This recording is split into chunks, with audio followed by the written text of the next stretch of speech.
奶爸正在喂雪宝和千金，雪宝吃得津津有味，奶爸不停地后退，雪宝急了，蹭的一下站了起来。雪宝朝着奶爸走了好几步，拿到了果果，双手插在腰间，嚣张的样子，是要告诉奶爸，我可是国宝，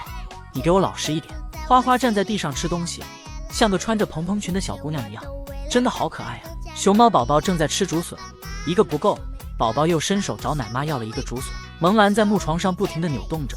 时不时还翻个身，像极了睡不安稳的两脚兽。梅兰看着旁边的鲜花，感觉很喜欢，用嘴把花摘了下来，还闻了闻花香，然后想把花花戴在头上，可惜大脑袋太光滑，花花怎么也戴不上去，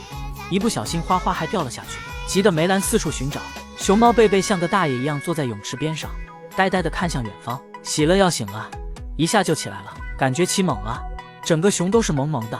你看他这一脸懵逼的模样，像不像两脚兽刚起床的样子？站在角落的金虎，像不像犯了错被老师罚站的你？还时不时扭头观察一下周围。新一坐在门口，